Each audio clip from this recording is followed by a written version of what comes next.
My name is Jeffrey Davis, and we can be heard on 3 stations again: WBNW 1120, WPLM 1390, and WESO 970.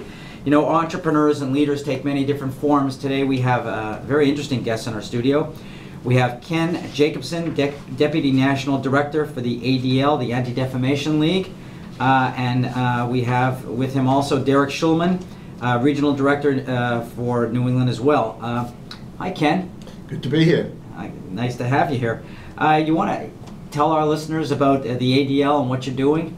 Sure. Well, as a matter of fact, as I speak, ADL is about to enter its centennial year. We were created in 1913, so we've had 100 years of fascinating work fighting against anti-Semitism and working for equality for all.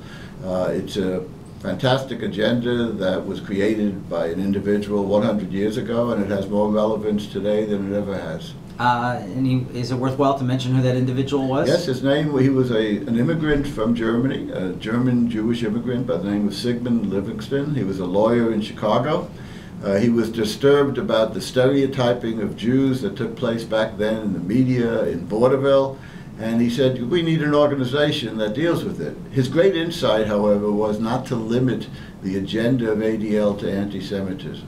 He understood the connection between protecting one's own people and working for the better good of society. Because if you have racist tendencies, they can go to all groups, and you have to deal with the underlying issues. Yes, exactly that. And also on an instrumental level, if you as a group work on behalf of others, you can more easily ask them to stand with you. So right. It works in alliance and coalition. So it's both a moral principle and a very practical one as well. Interesting. So how long have you been with the ADL? All my life. 40 years. I like to kid around to say. It's like a family business. I started when I was 5, but I've been at ADL for 40 years. It's been a fantastic experience. So it is like a family business for you. It is. Actually, we do talk about ADL as a family. We have our national headquarters in New York. We have 28 offices around the country, including one of our top ones in New England. And some of the offices have existed for many decades, some are newer, but we believe having the offices around the country really is our great strength, because we're in touch with the grassroots, we're in touch with local communities. So many of the good programs have originated in our offices. For example, our award-winning A World of Difference program, which is training against bias and diversity, started here in Boston in the 1980s, and now we've trained millions of students around the world. We have peer training. We've done our World of Difference in Europe, in Russia, in Israel, and it all started here in Boston. There are other programs that have started in other offices. So the interaction between our national office in New York and our regional offices around the country is a symbiotic one, and one that benefits both. So you're not just an advocacy group, you're an educational group as well. Can you explain the diversity of programs that you present? Sure. Well, first of all, we start with the idea that ADL's voice is critical. People know that if someone makes, particularly public figures, make racist comments, anti-Semitic comments, xenophobic, homophobic, Islamophobic comments, the ADL is going to be out there. One can look at our website, adl.org, and see how often we speak out publicly. People come to expect it. So that's where it starts with. Secondly, we call ourselves the 9/11 group, the group that when there's an emergency, there's a racist attack, an anti-Semitic attack, you can call ADL, ADL will be on the spot.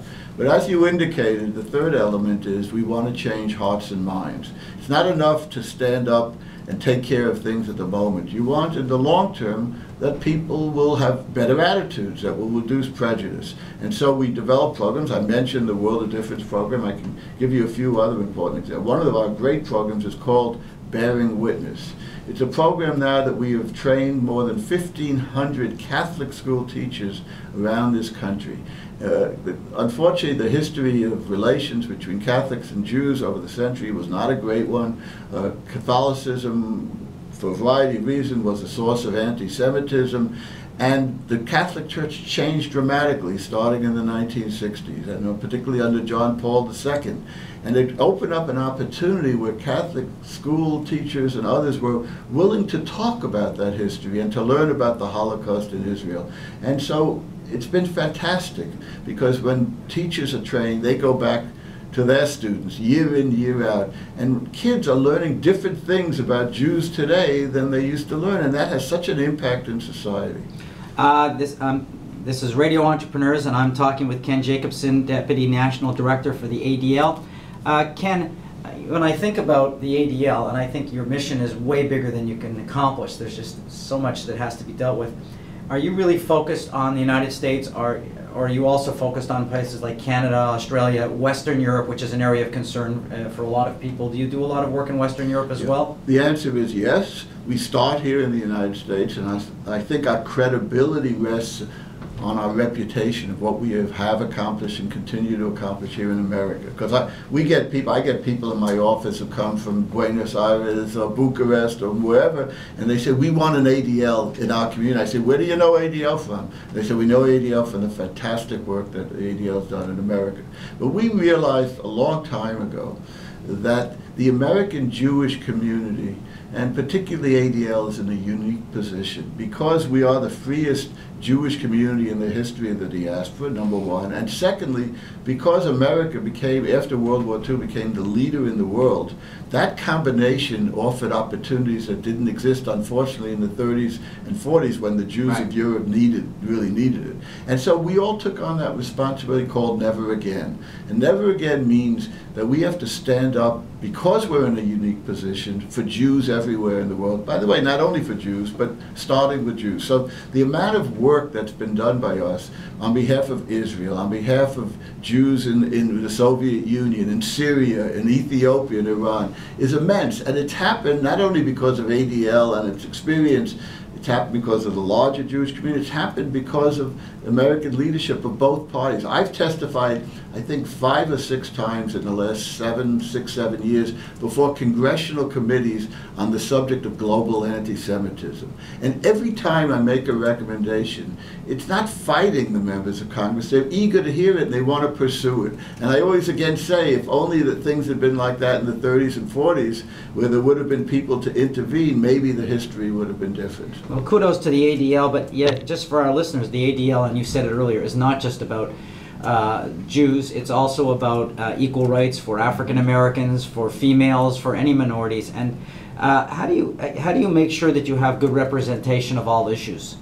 Well, we are, first of all, we're a research outfit. You have to have a database.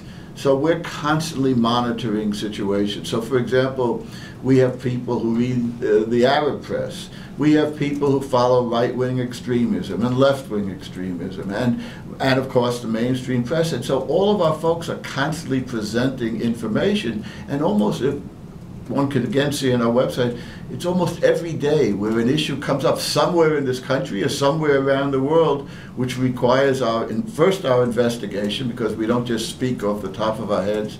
Our credibility is our #1 value. You want an organization like ADL, you want people to pay attention when you say there's a problem.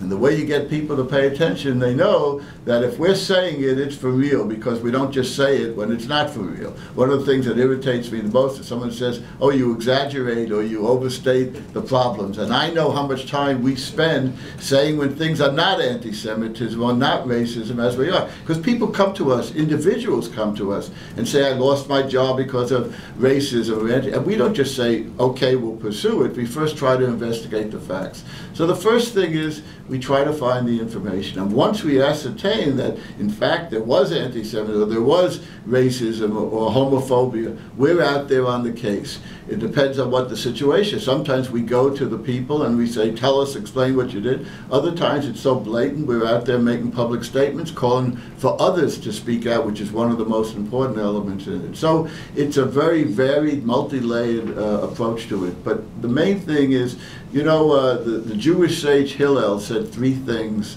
that are completely valid for ADL. First, he said, my dinner. First, he said, that's the 4th one.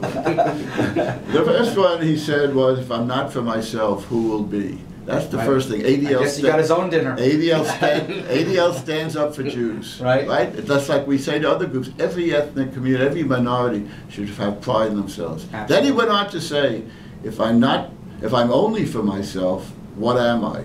You're not a full human being And then, True enough. And then say, if not now, and the third one is, that's the one I really wanted to relate to the last point, he also said, if not now, when? Timing is important. As a matter of fact, Carpe diem. Exactly right. And in the world we live in today with the media, I mean, it used to be, so we get out a statement by the end of the day. Today, you got to do it immediately. Ken, another question before we have to try to wrap this up. I could talk to you forever.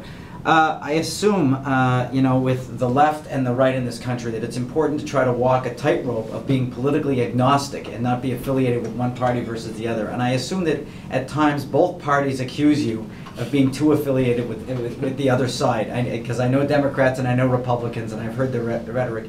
How do you walk that line? With great difficulty, and with increasingly great difficulty. I would say it's always been an issue, but because of the internet and everything, it's much more difficult. And it's one of our great challenges today. Society, both in the general society and in the Jewish community, are much more polarized, and people are much more one-issue oriented. So if we don't agree with your one issue, sorry, can't support you. When in fact, we don't, in the old days, people didn't expect that they'd agree on every issue, but they looked at the broader perspective. This is a great challenge for us. It used to be, we'd say, because we are nonpartisan, it was a tremendous benefit. It's much harder in the world today because people watch Fox and MSNBC rather than CNN. Right. I mean, that's an example. I'm not commenting on the quality, but it's simply because people want their own beliefs to be reinforced and prejudices reinforced rather than to hear the other side. And our job is to get people to be civil, to listen to the other side, to understand that issues are complicated.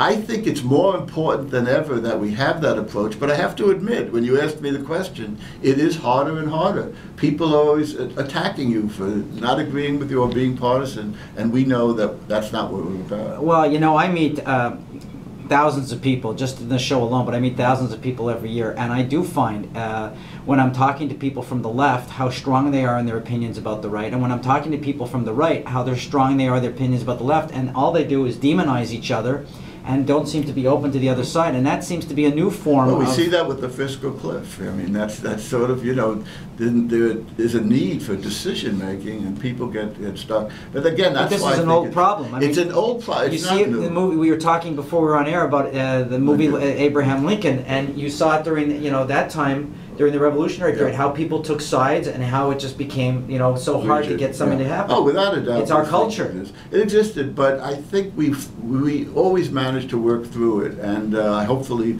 we'll be able to. And I think we play a role in that, both in society in general and in the Jewish community.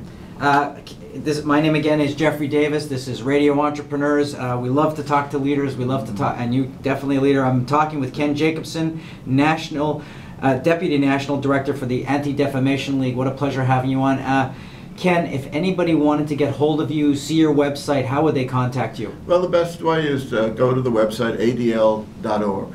And that's it? That's it. Don't have to call you? They can call me. Just call me in New York. Or call Derek Schulman. Better first call Derek Schulman. That's why we have those 28 offices around the country. Right, and you can also find you through the Radio Entrepreneurs if you're interested. And hopefully you're going to join our Facebook page and start some conversations with us. We're looking forward to that and your connection with our listening audience. Pleasure to be here. Again, I'll remind everybody this is Radio Entrepreneurs, and we'll be right back after this break with more stories.